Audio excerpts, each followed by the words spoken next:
warahmatullahi wabarakatuh. Perkenalkan, nama saya Helta Puspasari dari kelas aplikasi komputer dalam psikologi 6A5. Pada kesempatan ini, saya akan memberikan tutorial cara melakukan uji validitas, reliabilitas, uji asumsi, kolerasi, serta uji regresi linear dan residual menggunakan aplikasi JASP. Sebagai contoh, saya menggunakan data penelitian kelompok saya yang berjudul Pengaruh Pola Asuh Otoriter Terhadap Perilaku Agresif pada Mahasiswa dengan jumlah 100 responden. Nah, variabel yang digunakan adalah pola asuh otoriter yang disingkat dengan P dan perilaku agresif disingkat dengan A. Masing-masing variabel terdiri dari 16 item. Validitas. Selanjutnya kita akan melakukan uji validitas. Nah, langkah yang pertama itu kita uji validitas pada variabel pola asuh yang disingkat dengan P. Yang pertama kita buka menu regresi. Lalu kita pilih correlation. Lalu kita masukin 16 item dan total item P ke variabel. Selanjutnya kita tunggu dulu.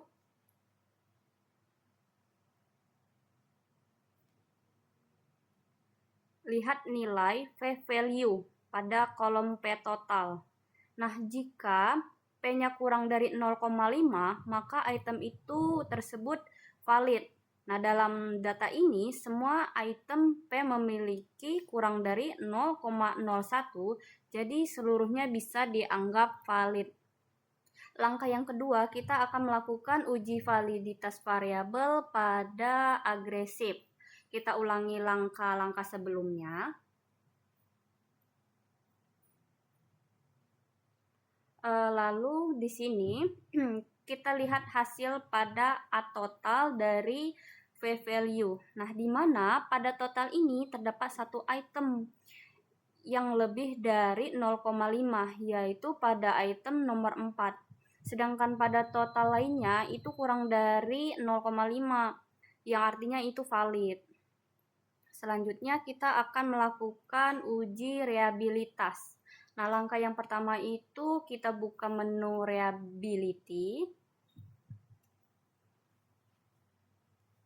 Kita pilih unidimensional reliability. Kita masukkan item V yang valid pada variabel, tetapi pada total tidak perlu dimasukin lagi. Lalu kita ke analyze, kita klik convert alpha, dan pada bagian ini kita hapus. Selanjutnya, pada bagian hasil, kita lihat estimate. Nah, jika nilainya lebih dari 0,7, maka dianggap lebih reliable. Di sini karena hasilnya 0,873 yang artinya reliable dalam kategori tinggi. Selanjutnya kita melakukan uji reliable pada variabel agresif. Kita lakukan uji seperti sebelumnya, tetapi pada bagian nomor 4 data total tidak perlu dimasukkan. Karena pada nomor 4 tadi sudah dinyatakan tidak valid.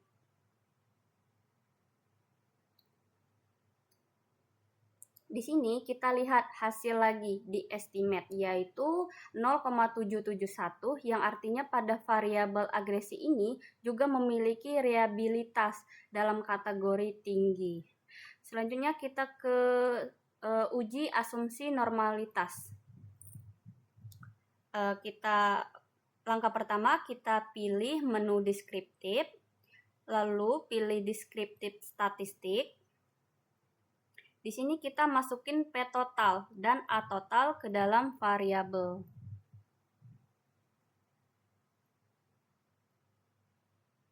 Pilih statistik. Karena respondennya terdapat 100 orang, maka kita klik kurtosis dan squeakiness.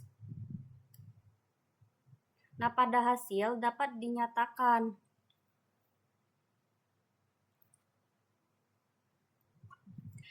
berdistribusi normal jika nilainya lebih dari 0,05.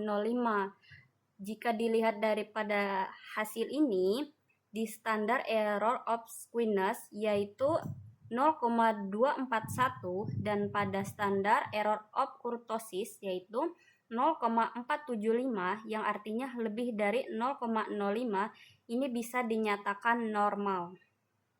Selanjutnya kita ke uji kolerasi. Kita pilih menu regresi, lalu kolerasi, lalu masukkan P total dan A total ke variabel.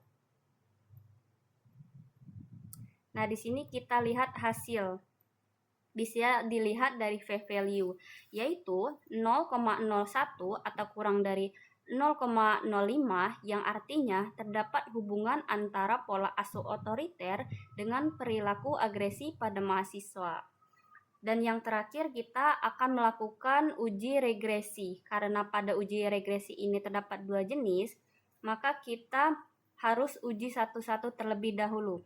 Langkah yang pertama, pilih menu regression, pilih linear regression, kita masukkan P total ke kovarian dan A total kita masukkan P total ke kovarian dan A total ke dependent variable. Lalu kita klik ke statistik, kita klik ini, lalu kita beri nama residual PA. Kita klik juga plots, residual version prediction, dan QQ plots. Nah, selanjutnya kita masukkan P total ke covariate dan A total ke dependent variable. Lalu kita ke statistik, kita klik ini, lalu kita beri nama residual P dan A. Kita klik juga plots residual version, prediction, dan QQ plots. Selanjutnya kita lihat di edit data. Nah,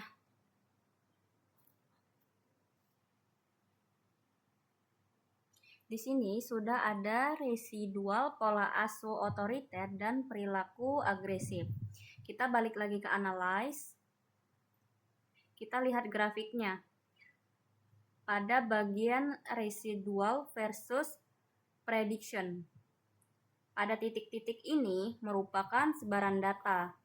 Karena pada sebaran data ini rata dan bisa dilihat dari garis merah ini, maka data ini dapat dinyatakan homogenitas. Sedangkan pada bagian QQ plots ini juga merupakan sebaran data. Tetapi pada bagian ini titiknya berkumpul di garis merah yang berarti datanya normal. Selanjutnya, untuk melihat residualnya terpenuhi atau tidak, maka kita perlu cek ke distribusi, klik normal atau lalu klik General and Display Data, lalu masukkan residual data ke sini.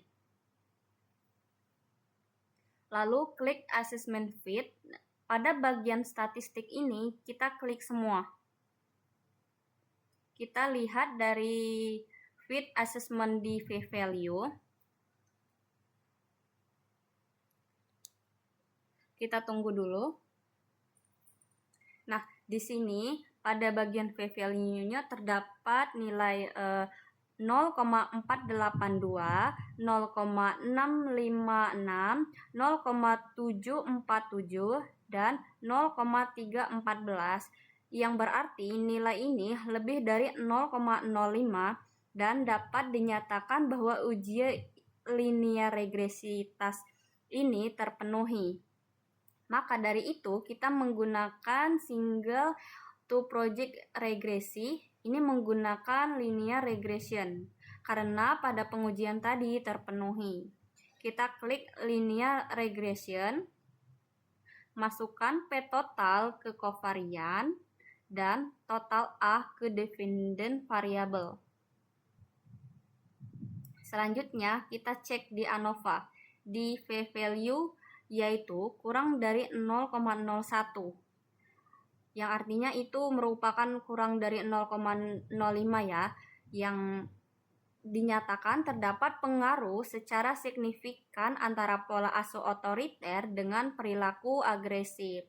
Lalu kita cek lagi pada bagian ini di R-square, yaitu 0,295 atau 0,295%, yang berarti pola asuh otoriter ini memiliki pengaruh terhadap perilaku agresif sebanyak 0,295%, dan yang lainnya dipengaruhi oleh faktor lain. Demikian tutorial penggunaan aplikasi JASP untuk melakukan analisis data meliputi uji validitas, reliabilitas, dan uji asumsi, kolerasi, dan regresi dengan menggunakan data penelitian tentang pengaruh pola asuh otoriter terhadap perilaku agresif pada mahasiswa. Kita dapat menyimpulkan bahwa instrumen yang digunakan valid dan reliable. Data berdistribusi normal dan homogen. Terdapat hubungan dan pengaruh signifikan antara pola asuh otoriter dengan perilaku agresif. Nah, semoga penjelasan ini bermanfaat dan mempermudah teman-teman dalam melakukan analisis data menggunakan JASP. Kurang lebihnya saya mohon maaf dan terima kasih. Wassalamualaikum warahmatullahi wabarakatuh.